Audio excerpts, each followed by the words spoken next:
ป้าขาดบาดนี่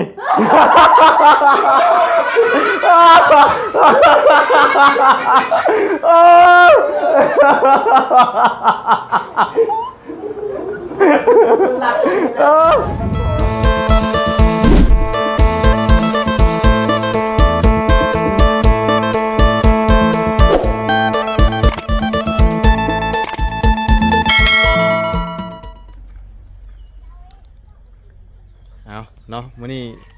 สร้างไฟได้มาดำเนินการเข้าไฟพี่น้องเนาะกำลังเครื่องสายไฟดูสายนี้บ่แม่นโอ้คือทรงน้อยๆเนาะบ่น้อยบ่สายมันนี่ลวดใหญ่อยู่บ่ลวดใหญ่ให้โอ้ยสามสิใช่โอ้3สิใช่บ่เอาเป็นสายลวดเนาะโมเมนต์สายทองแดงอยู่บ้านนี่ส่วนหลายบ่ค่อยใช้สายทองแดงเนาะสายทองแดงมันเกิดเหตุเนี่ยมันบุขาดฮะสายตัวนี้บ่เป็นสายทองเหรอตัวนี้มันขาดดูแล้วตัวนี้นะตัวนั้นมันทองแดงเด้เนาะหากะมาบ่หากะมาเมื่อกี้นี่เลยเอาให้เพิ่นดึงขึ้นผู้ได้นี่เนาะผู้ขึ้นเทิงผู้ได้พี่น้องเอ้ยเรียนสายไฟโดยกำลังเรียนสายไฟสบายนั่งขึ้นพี่น้องเอ้ยเอาเริ่มดำเนินการได้มาแล้วบ่อันหมออันนี้มันน่ะยังอยู่แต่ว่ามันดึงไว้ก่อนแม่นโอ้โดยเอาโอเคพี่น้องเอ้ยเนาะเติมมาละมีตีไส้ละตัดไตเลยโดยเอาก่อนอื่นก็กราบสบายดีและสวัสดีเพื่อนพี่น้องกันเบิดสุขุสุคนพี่น้องเนาะคือเป็นมืดบาดที่นี่เนาะขึ้นซ้ำฝนชิลงอีกแล้วนี่หญ้าเริ่มเขียวเบิดแล้วพี่น้องเนาะเพราะว่าฝนตกกระหน่ำลงมาเนาะทางนี้เดี๋ยวฝนเริ่มดีอยู่ได้พี่น้องเลยเนาะเอาเดี๋ยวเบิ่งเพิ่นขึ้นเสาไฟก่อนพี่น้องเลยเนาะกำลังขึ้นพี่น้องเลยกำลังปีนเสาไฟเนาะโอ้หอยตุ้งเต่งขึ้นเลยเนาะโอ้เพิ่นใส่อันในตีนขึ้นเลยเนาะ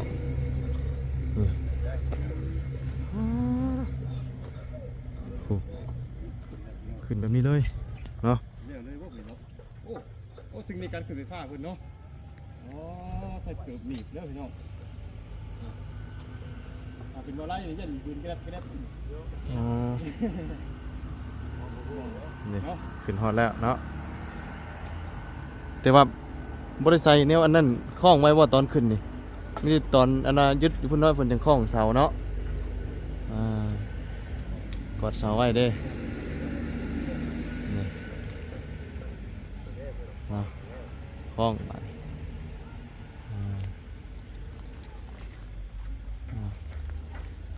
จังบ่เมื่อยเนาะแล้วบ่ลงมาแล้วบาดนี้แล้วบ่ดึงเขาได้บ่บาดนี้ฮะดึงเขาเฮือนบาดนี้สองสายนี่เนาะ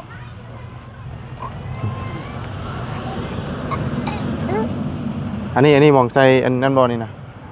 มันเตอใส่ตัวลุ่มเนี่ยเนาะมันจังกันว่าเวลามากวดเบิ่งนี่อันนี้คือมันดึงไว้ก่อนดึงไว้จักหลังแล้วนี่น่ะตามหลังเลยโอ้ยังอันว่าอันยังจักหลังอันว่ายังบ่ได้อันนั้นเตอร์นี่ยังหมดเลย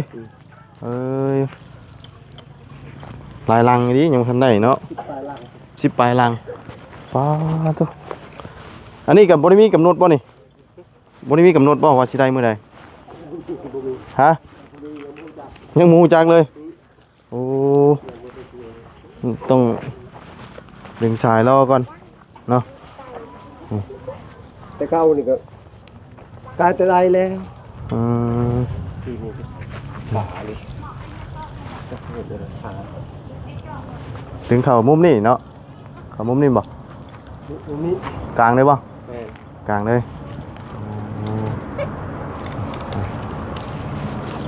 ของชายจักแมทไอ้นี่ 100 เมตร ม้วนหนึงนี่บ่ ม้วนหนึง อืม 100 เมตร อันนี้อันนั้นสวิกเนาะจักดอกไฟนี่ สอง ไฟ2 ดอกทีเดียวก็มีแต่ซื้อเพิ่มเอาเนาะถ้าว่าอยากใช้เนาะถ้าว่าอยากใช้หลาย2 ดอกนี่ก็ใส่พอดีแล้วเนาะข้างนอกข้างในตารางนะดอกนึงก็มาซื้อเพิ่มกันเนาะ น่าจะชอบ อืม เลือกสบายจุดแล้วก็ เพิ่นใส่กันนี่เด้อต้องเจาะหูบ่ ไม่คุณจะทำไม่ได้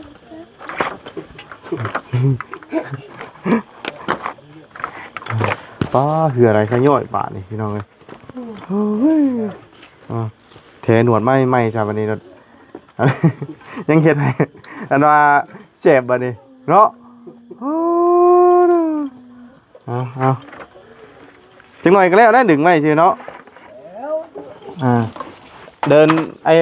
ดอกไว้เลยบ่อ๋อมีแต่มืออันว่ามาเข้ามอเตอร์แล้วแม่นปึ๊บแล้วแม่นเปิดใส่ได้เลยอ๋อมันจะได้สะดวกสบายเนาะ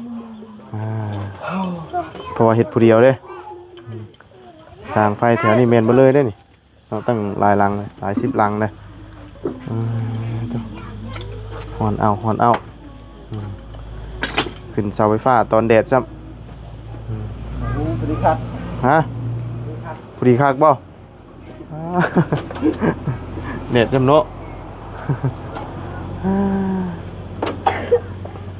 พอดีทั้งหน่วยเพิ่นซื้ออันน่ะทอน้ำมาให้อันเพิ่นเฮ็ดห้องน้ำเตรียมกะเกียมเนาะแล้วก็เลยพ่อทั้งสร้างเพิ่นมาดำเนินการเข้าไฟพอดีมื้อนี้พี่น้องเอ้ยเนาะเรื่องห้องน้ำนี่ก็เพิ่นน่ะถ้าเพิ่นแล้วทั้งพุ่นบ่เพิ่นจังสิมาดำเนินการต่อเนาะยังบ่ทันแล้วพอดีละเพิ่นแล้วนี่ก็ต่อเลยเนาะพักเบรกก่อนพี่น้องไอ้ฮ้อนซ้ำเนาะฮ้อนเปิดตอกเปิดดึงใช้เรียบร้อยแล้วทั้งเทิงตรงกลาง มองสอดกระบุงนี่ บัดนี้แหละสิหามองใส่กระดานอยู่ในพุ่นน่ะเนาะหาสอดสายไฟเข้าไป บ่เพื่อแพร่ทั้งสร้างไฟเลยเนาะ เอาพี่น้องเอ้ยเดี๋ยวขึ้นเบิ่งเอาขึ้นมาเทิงบัดนี้พี่น้องเอ้ยเนาะเป็นจังไดสร้างไฟเนาะหาอันหูปองหูเปียวมันอยู่พี่น้องเอ้ยเนาะบอนที่สิเอาสายไฟเข้าข้างในบ่มีปองแล้วอ่ะเนาะหาปองเข้าบ่พอเนาะเนาะเฮ็ดได้บาดนี่ฮะสร้างกำลังสิขึ้นRồi thì tôi đi. เอาเนาะ เพื่อเข้าตาเลยเนาะช่างกัน เดินสายไว้ก่อนมื้อนี้เนาะ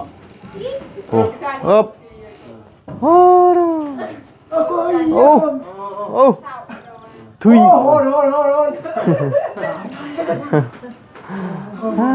สร้างไฟก็บ่มีกันไดเนาะปกติสร้างไฟต้องมีบันไดได บันไดเด็กเนาะ บันไดเป็นเด็ก Ủa, mà thư này thì nhưng mà cái bàn của thế บ่ ที่จักเจ้ ต้องใส่สลิงเด้เป็นใส่สายไฟนี่เอาเนาะทำเงินการดึงสายไว้ก่อนดึงหลอดดึงหยังไว้นะมื้อนี้เขาได้บ่ ได้ครับ Đấy, đấy มันน้อยโพดได้อยู่เนาะเฮ้ยขึ้นบ่ทางนี้ มีปีบาท เฮ้ย สบายดี เลยสบายดีเนาะเบิ่งสร้างไฟเพิ่นเอาสายไฟเข้าก่อนมื้อนี้พี่น้องเอ้ยเนาะจากเสาเรียบร้อยแล้วดึงเรียบร้อยแล้วเนาะดึงมาเข้า Nhớ ốc thế นั่น nào แล้ว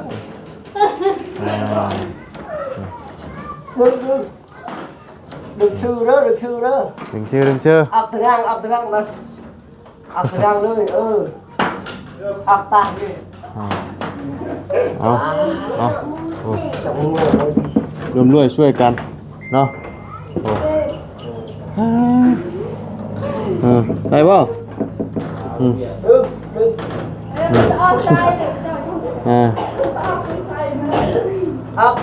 งานนี้น้องน้ำกับน้องหน้าน้อยลงมือเองเนาะปีนขึ้นไปอีกปีนขึ้นอีก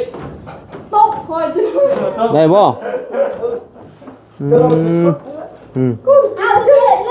โอ้ฮึบได้บ่โอ้ตรงนี้ก็ได้ชุดแล้วดิชุดแล้วเป็นไงเมื่อยบ่เอาเนาะโอ้ปีนหลังคาเนาะฮ้อนบ่สบายดีเด้อทั้งสองสาวเวียดพี่น้องเอ้ยมื้อนี้เนาะมาในชุดคุมเลยเนาะชาวเวียดมาชอบ สาวเวียดมาช่วยอ้ายนะมื้อนี้ดาวเวียดมาช่วยอ้ายช้างไฟเนาะ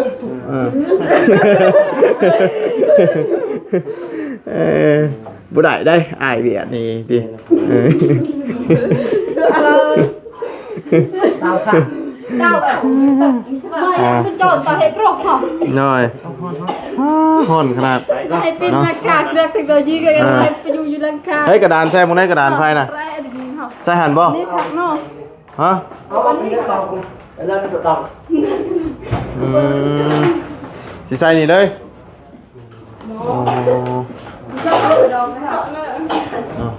ดึงมาไว้นี้ đây bọn này บอลถ้าบอลนี่ได้บ่ดีป่ะบ่ได้ทีมเจาะยากดิ เนี่ยก็มันเจาะ này bọn này rồi จะได้ก็ได้ก็ใช่ làm gì đây bọn này ได้บอลนี่ป่ะเพราะว่าถ้าว่าเอามาอันตามนี่คือสิแนวแบบว่าเอาสายไฟแบบว่าบ่ต้องดึงมาสิงามกว่าเนาะ บ่สายก็จะเหลียว เขาสิเอามาแนวนี้ป่ะ แม่ อ๋อเอาอิงตามมากเนาะเนาะ ฮู้มันก่อน เบิ่งฮูก่อนป่ะสิเอามาแนวนี้เกี่ยวมานี้มาลงนี้บ่เอาแบบไหนก็ได้แต่หลอดไฟนี่ใช่นี่อันนึงบ่เป็นบ่อันนี้อันนึงข้างในอันนึงห้องนั้นอันนึงข้างนอกอันนึงแต่ว่าไฟนี่เพิ่นแถมมันมีแต่2หลอดเนาะแต่ว่ามันก็บ่ยากติหลอดไฟมีแต่ซื้อเพิ่มใส่เล็กน้อยซื่อ ไปđâuเลยในมวยเมื่อกี้ไอ้มวยแต่มวยแต่ลงตูนใส่เศร้าเลยหาดอกไผ่ ข้างล่างนึงเฉพาะนี่ก็3แล้ว4 5ตารางเนาะ5ดอกแต่ว่าเพิ่นแถมมามีแต่2 3ดอกต้อง ดอกไปยังซื้อ อ๋อเพิ่นซื้อมาแล้วบ่ ซื้อเต็มมือ อ๋อซื้อมาแล้ว sao về nên đã đó cả hông không ฮะ ห้องเรื่องกูอันว่าเฮือออกมันยังเดือมข้างเนาะหัวโหล่นนี่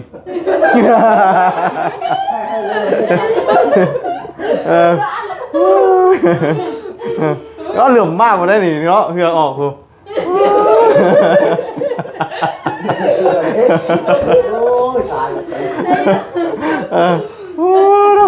ผักอันนี้เนาะ บ่ได้แบบนี้แหละ ฮะ ก็สิขึ้นบ่ได้ มันจะขึ้นมาได้ดิ này muốn này hả คำบันไดนะมีอยู่แต่ว่าอันออกมายากเนาะ แม่น ขี่รถจักรมาคือว่าเนี่ยมันมาไกลเราก็ถือยากเห็นได้บาทนี่มันตอกกันยากอีกเด้นี่เนาะ บ่ต้องแล้ว บ่ตอกเลยตัวนี้เนาะ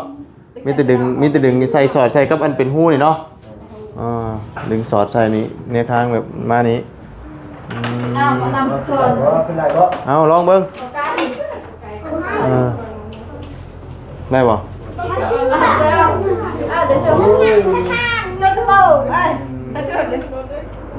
จับบ่มีคนเดียวแล้ว ฮะ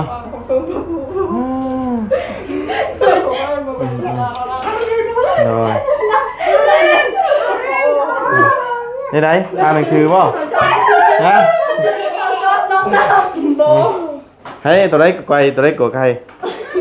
ฮะ ดีมั้ย กว่าใคร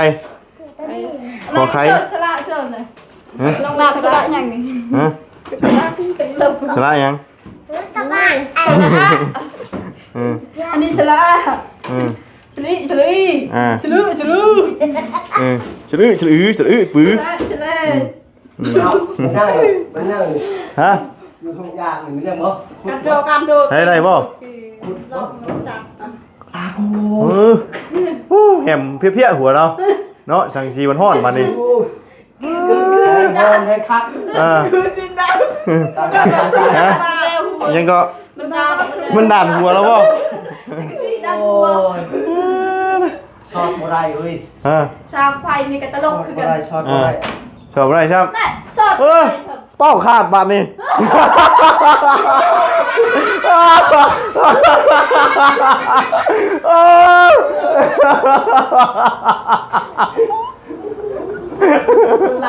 โอ้โอ้ยังหวยล่ะโอ้ย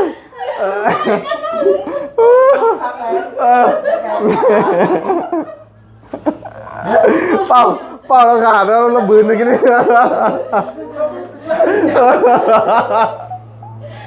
โอ้ยยังไงผมจะว่าเห็นถึงยักษ์กว่าเงี้ย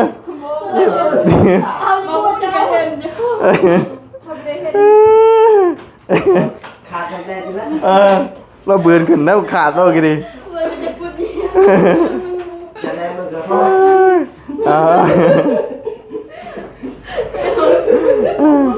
เนาะเอาหัวก่อนสร้างไฟ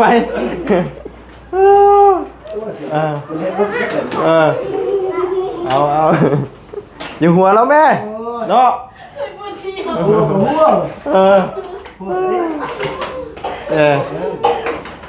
ถอดมานี้เกี่ยวมานี้ไปเนาะเนาะ ตัวรักจัง บ่แตกตอนขึ้นเสาไฟบ่ แต่คนเยอะถูกเลยเอาจริงว่าเอาไม่ไปเอาห้อง เอาออกนอกกันทอดนะพี่น้องไง มีห้อง ตลก ไม่ยังตลกไอ้ไหนบ่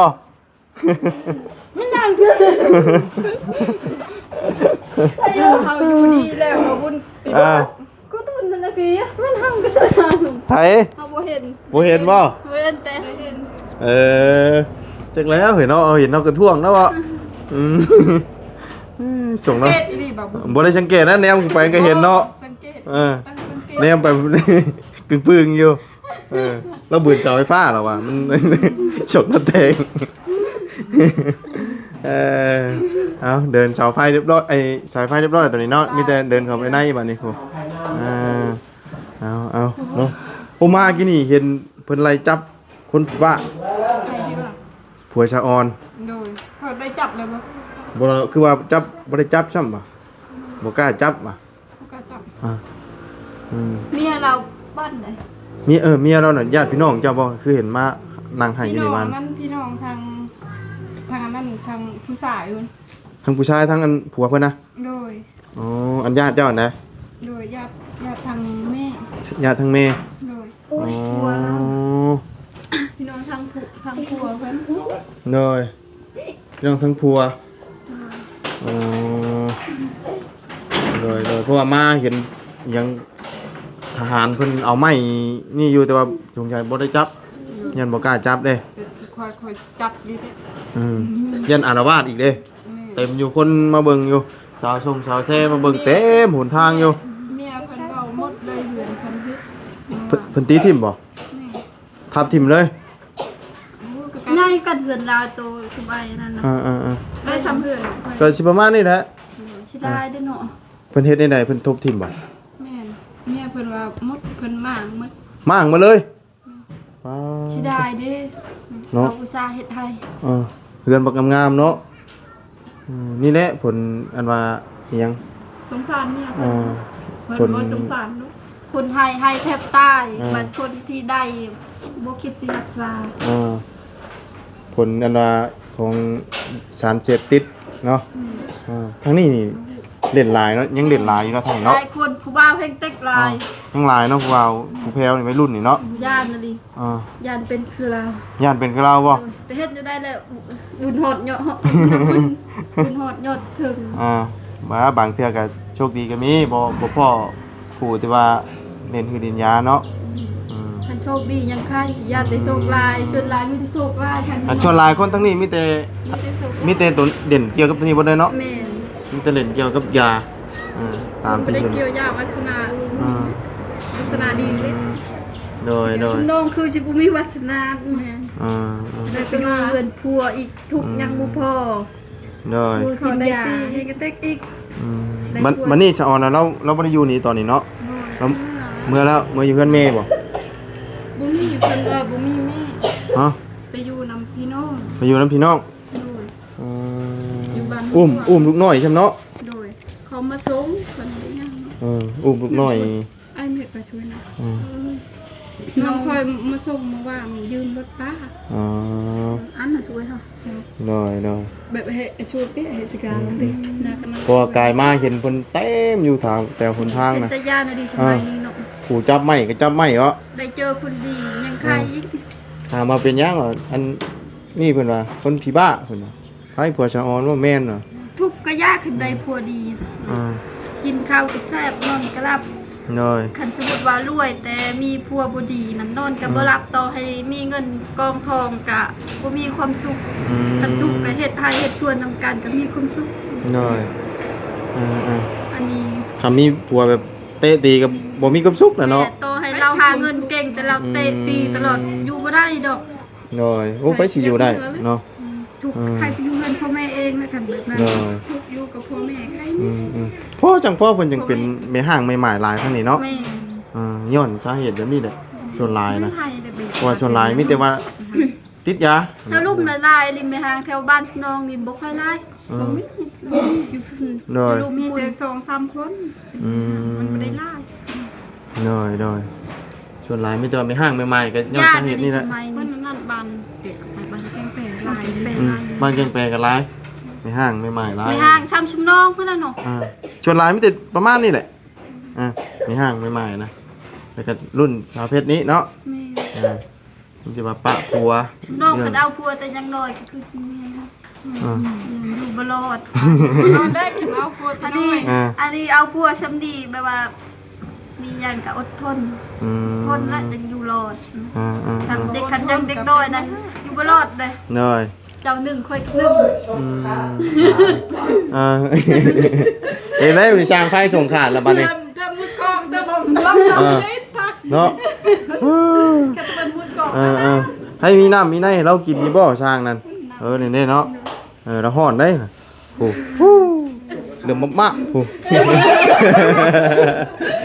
ไปกับไล่เชื่อมัน เนาะ ลายๆเลยแบบนี้ เลยเอาเนาะเราทั้งพ่อกับแม่เจ้าพุ่นเนาะไปนอนอยู่ให้พุ่นยังบ่ได้มาเลย มืองานโดงหมดสิปีบอกคนให้มือกันมือวันเสาร์นี่สิคืนปีบอก เถอะวันเช้าอ่ะวัน วันศุกร์ งานดองไผฮะ อันดองอ้ายดอง โอ้งานดองอ้ายเจ้าหั่นบ่ วันสิไปบอกวันเสาร์นี่ อ๋อ เกิดกูทหารกับไทย ๆ ข้าวหากินข้าวจะไหมเขาจะดังนี่ เช้า โอ้โห วันศุกร์นี่ว่าวันขึ้นไปบอก ไม่กินซอยเพิ่น พวกนี้ กินเนาะ ตาย อายุเด็ดตลกเลย เอาพักก่อนจังหน่อยจึงแล้วเนาะเดินสายไฟเอาเนาะอยู่เบิ่งช้างเพิ่นเดินสายไฟมื้อนี้เนาะนอนกับผู้น้อยนี่บ่ โดยสบายดีกับพ่อ สบายดี คือไปนำแม่ฮะย่านฝนตกห้ำบ่ฝนกำลังสิตกได้นี่แน่เนาะผ้าดำปื้อๆมาเลย ฮะ ปลาเรียน อ๋อ ปลาเรียนนี่บ้าน เลย ป้าจะไปเอามีมาต้มไปล่ะป้าต้มมีเนาะไปเนาะเอาเนาะเอามีไปต้มเนาะเอา โดย เลยไปเนาะเอาสาวพี่น้องเนาะมีแต่สำหรับวันนี้บ่บุญกระลำลาก่อนเด้อสาวพี่น้องพบเจอกันใหม่เนาะผู้ที่สร้างไฟเพิ่นมาดำเนินการเข้าไฟเนาะเดินสายไฟบ้านน้องน้ำวันนี้พี่น้องเนาะไปพบเจอกันใหม่ฝนคึมๆมาแล้วพี่น้องเลยเนาะขอบคุณพี่น้องใน FC ที่เข้ามาติดตามนะครับชมไปพี่น้องไปแล้วสบายดี